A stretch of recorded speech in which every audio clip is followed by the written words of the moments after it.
Women just don't have the head for this kind of thing, Richard said, leaning back in his chair and clasping his hands behind his head like he'd just delivered some profound wisdom.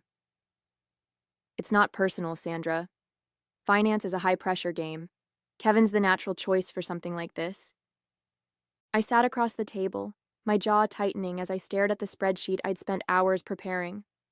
My hands itched to crumple the pages in front of me, but I forced myself to keep my composure. Richard, I began evenly, I've been managing multi-million-dollar portfolios for the last 6 years. My firm's performance has consistently ranked in the top 5 across the region. He waved a dismissive hand. I'm sure you're great at what you do over there, but this is family. We need someone who can focus on our specific goals, and Kevin understands what's at stake. Kevin, seated smugly beside him, grinned like he'd already won the lottery. He was 24, fresh out of business school, and hadn't so much as balanced a personal budget before now. But he was Richard's biological son, which apparently made him a financial prodigy in their eyes. I glanced at Kevin, his confidence irritating me more than his inexperience. Kevin, what's your plan for managing the portfolio? I asked, keeping my tone neutral. He blinked, caught off guard. Well, he stammered. I thought I'd start with some high-growth tech stocks. You know, ride the wave. Richard nodded approvingly. Exactly. Bold moves. That's what this portfolio needs. I felt my stomach churn. Bold moves? That was their strategy? I'd spent a decade in finance, carefully analyzing risk and reward, building diversified portfolios, and studying market trends. And now I was being told that my expertise wasn't enough because I was a woman. My name is Sandra, and for as long as I can remember, I've had to fight to be taken seriously. As a financial analyst, I've worked my way up in an industry where being underestimated is almost routine. But this was different. This wasn't a random colleague making a condescending comment in a meeting. This was my stepfather, dismissing me in favor of my stepbrother, a man with no experience, no credentials, and no clue what he was doing. I joined Richard's family when I was 12, after my mom remarried. He'd always been stern, but fair in his own way, treating my stepbrother and me equally, until now. His favoritism for Kevin had grown more blatant over the years, and it was never clearer than at this moment. The family portfolio wasn't just a casual investment, it was the culmination of years of work, meant to secure a comfortable future for all of us. I had pored over the numbers, outlining a comprehensive plan to maximize returns while mitigating risk. But none of that mattered. Richard's biases ran deeper than I'd realized. As I drove home that evening, my mind raced with frustration. It's not personal. That's what Richard had said, but it couldn't have felt more personal. I'd worked tirelessly to prove myself in a field dominated by men, only to have my own family dismiss my capabilities entirely. When I walked through the door, my husband Mike was in the kitchen, chopping vegetables for dinner. He looked up and smiled. How'd it go? He asked. I sighed, dropping my bag onto the counter. It was a disaster, I said, recounting the conversation. Richard handed the portfolio to Kevin. Apparently, women aren't cut out for finance. Mike frowned, setting down the knife. He actually said that? Verbatim, I replied, pouring myself a glass of water. And Kevin just sat there, grinning like he'd already made his first million. Mike shook his head. That's ridiculous. You've been doing this for years. Kevin probably doesn't even know how to read a balance sheet. Exactly, I said, my voice rising. But it doesn't matter. Richard sees me as a risk and Kevin as a reward, even though the numbers say the opposite. That night, as I lay in bed staring at the ceiling, I made a decision. I wasn't going to waste any more energy trying to change Richard's mind. Instead, I would let my work speak for itself. My firm's portfolio had been growing steadily, and I was already in talks to lead a high-stakes project that could put my team on the map. If Richard wanted to believe that Kevin was a financial genius, fine. But in a year, when the dust settled, I knew exactly whose results would stand out, and whose would crumble under the weight of overconfidence. For now, I would step back and let them play their game. but I couldn't help but feel a surge of determination as I imagined the moment when the truth would finally come to light. For the first few weeks after the meeting, I tried not to think about the portfolio. It wasn't easy. Every time Kevin posted a vague, crushing it in finance update on social media, or Richard made an offhand comment about Kevin's big plans, I felt my blood boil. But I kept my head down and focused on my own work. At my firm, things were moving fast. I'd recently been assigned to manage a high-profile client's portfolio, and I poured all my energy into crafting a strategy that was both innovative and airtight. Late nights at the office became routine, and the hours of analyzing trends and running projections were exhausting, but rewarding. My colleague and mentor, Laura, noticed my extra effort one evening as we worked late. "You're really going all in on this one, aren't you?" she said, leaning against my desk. I nodded, smiling faintly. "It feels personal," I admitted. Laura raised an eyebrow. "The client?" "No," I said, shaking my head. "My stepfather. He passed me over for managing the family's portfolio. Gave it to my stepbrother instead. Said women aren't cut out for finance." Her eyes widened in disbelief. "He actually said that?" "Yep," I replied, the word heavy with bitterness. "So now, I'm making it my mission to prove him wrong." Meanwhile, back at home, the cracks in Kevin's supposed success were starting to show. At family dinners, Richard's once proud updates about Kevin's investments grew more vague. "It's a long-term strategy," he said one evening when I asked about the portfolio's performance. "Long-term?" I repeated, raising an eyebrow. "That's code for it's not working right now. What's he investing in exactly?" Richard bristled, clearly annoyed by my question. "It's none of your concern, Sandra. Kevin has it under control." I let it go, but inside I felt a grim sense of satisfaction. I'd seen this happen too many times before. Overconfident investors chasing high-risk stocks without understanding the market. It was only a matter of time before the cracks turned into a full-blown collapse. At work, things were going in the opposite direction. The portfolio I managed began outperforming expectations, and clients were thrilled with the returns. Word spread quickly, and I was soon invited to present my strategy at a regional finance conference. It was a big deal, the kind of recognition that could propel my career to the next level. Laura was ecstatic when I told her. "This is your moment," she said. "Make it count." The night before the conference, as I rehearsed my presentation in the mirror, I thought about Richard and Kevin. A part of me wanted to send them an invite, just to see the look on their faces when I walked on stage. But I resisted the urge. This wasn't about them. This was about proving to myself, and the industry, that I belonged here. As the months went on, the gulf between Kevin's performance and mine became impossible to ignore. While my firm's portfolio continued to grow, Richard started dropping hints that things weren't going so well on Kevin's end. At first, it was small comments about market volatility and unforeseen challenges. But eventually, the truth slipped out. At another family dinner, Richard sighed heavily as we passed around dessert. "It's been a rough quarter," he admitted. "Kevin's portfolio has taken some hits." I glanced up from my plate, keeping my expression neutral. "Hits? What kind of hits?" Richard hesitated, clearly reluctant to elaborate. "Nothing catastrophic," he said quickly. "Just some setbacks." Kevin, who had been unusually quiet all evening, suddenly chimed in. "It's a tough market right now," he said defensively. "No one's seeing big returns." "That's not true," I said before I could stop myself. "Plenty of portfolios are thriving right now, if they're managed well." The room fell silent, and I could feel Richard's glare burning into me. "Not everyone has the luxury of working with institutional clients, Sandra," he said sharply. "Family portfolios are different." I nodded, biting back the retort that was on the tip of my tongue. Let them believe what they wanted. I didn't need to defend myself. My results spoke for themselves. By the time the one-year mark rolled around, the disparity was undeniable. Kevin's portfolio was struggling, weighed down by poor decisions and overconfidence. Meanwhile, My firm's results were being featured in industry publications, and I had just been named one of the top financial analysts in the region. The recognition came with an invitation to an awards gala, where I would be presented with a plaque for innovative portfolio management. As I stood on stage that evening, accepting the award, I thought about Richard and Kevin. They weren't in the audience, of course, but I knew it was only a matter of time before they heard about this.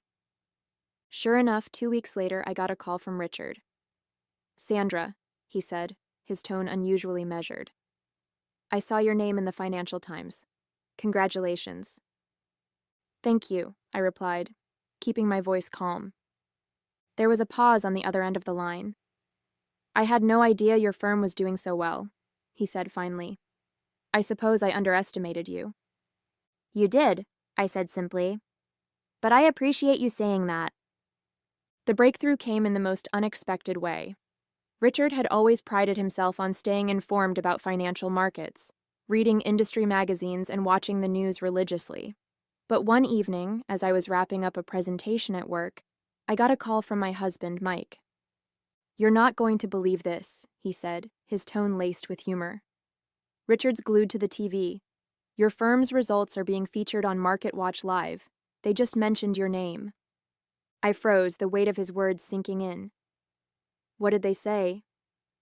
"They called you one of the top-performing portfolio managers in the region," Mike replied. "Richard's been silent for 20 minutes.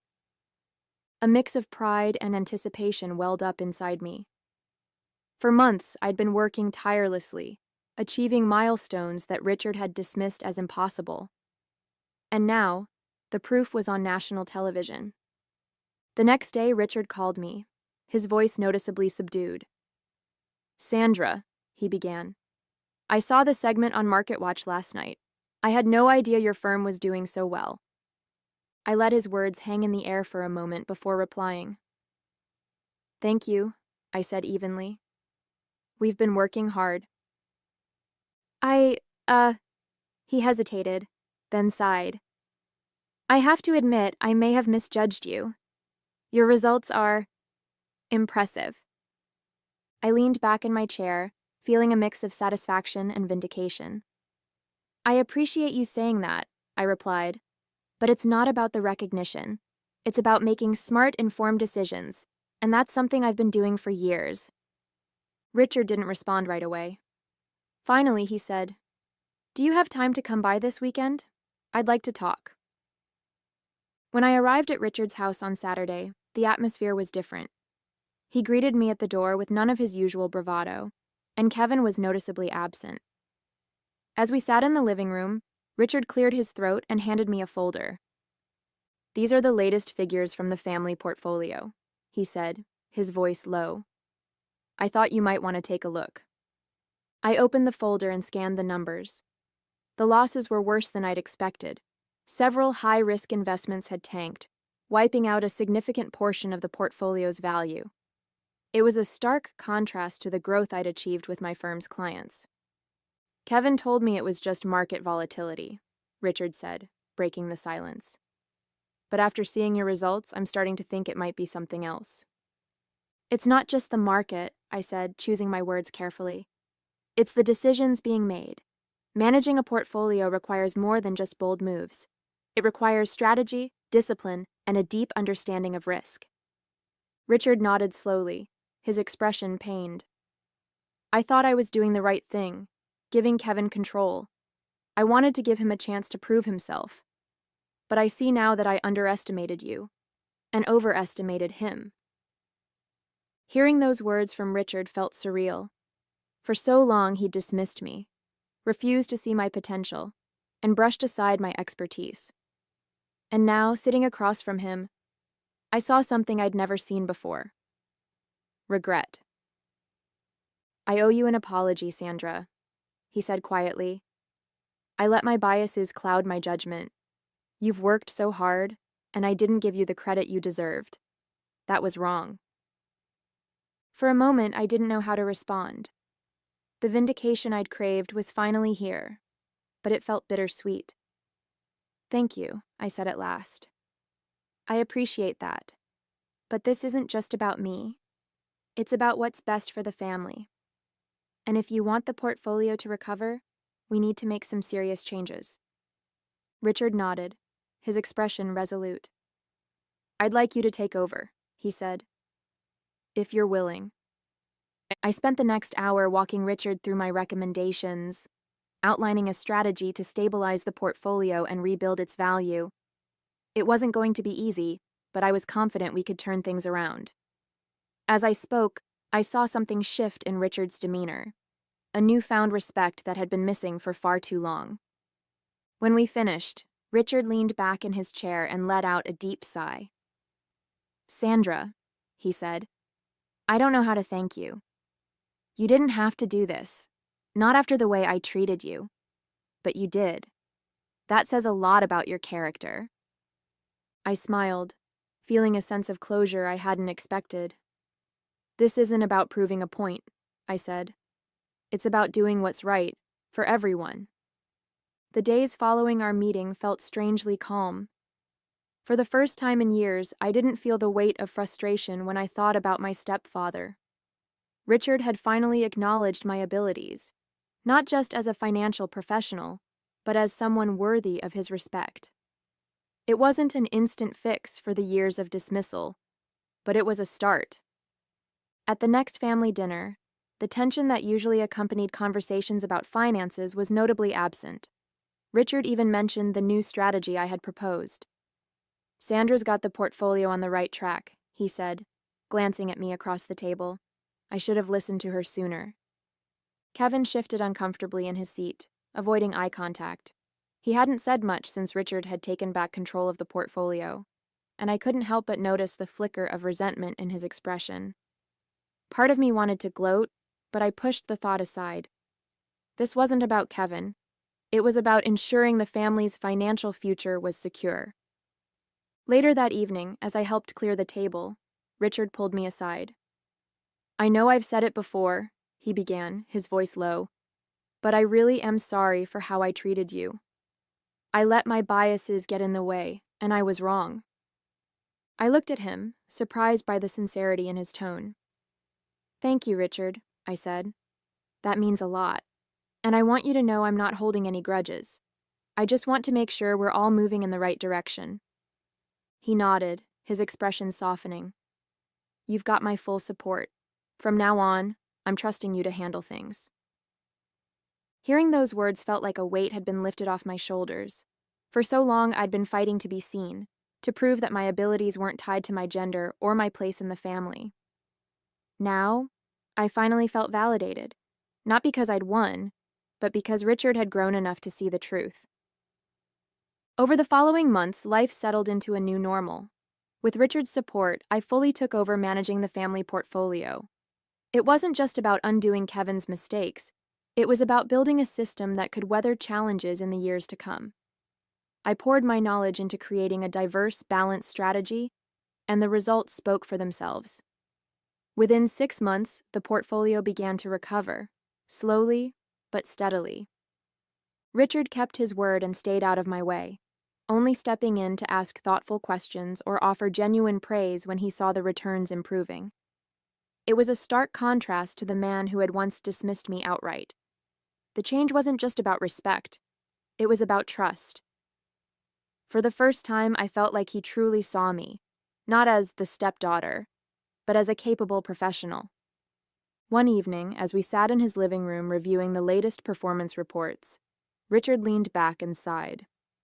You know, Sandra, he began, I used to think I had all the answers. But this past year has taught me something important. Sometimes the people you underestimate are the ones who surprise you the most. I smiled, setting down the report. It's never too late to learn, I said gently. He nodded, a faint smile crossing his face. You've done more for this family than I can put into words. Thank you. Hearing those words felt like the closure I didn't know I needed. For so long, I'd been driven by the need to prove myself, but now, that drive felt different. It wasn't about validation anymore. It was about knowing my worth and standing firm in it. Outside of the family, my career continued to thrive. My success with the family portfolio caught the attention of other clients, leading to new opportunities and challenges at work. The recognition I'd received at the awards gala was only the beginning, and I finally felt like I was stepping into the career I'd always envisioned. At home, the dynamic with Richard had shifted in ways I hadn't expected. He'd grown more supportive, not just of my professional efforts, but of me as a person. The tension that once defined our relationship was replaced with mutual respect, and while it didn't erase the past, it gave me hope for the future. The journey wasn't easy, but it taught me something invaluable. You can't force people to see your worth. Sometimes you just have to keep doing the work, letting your results speak louder than their doubts. And when the recognition finally comes, it's not about their apology. It's about knowing you've always been capable, even when they couldn't see it. As I left Richard's house that evening, I felt a sense of peace I hadn't felt in years. The road ahead was still uncertain, but one thing was clear. I had finally claimed my place, not just in the family, but in my own life.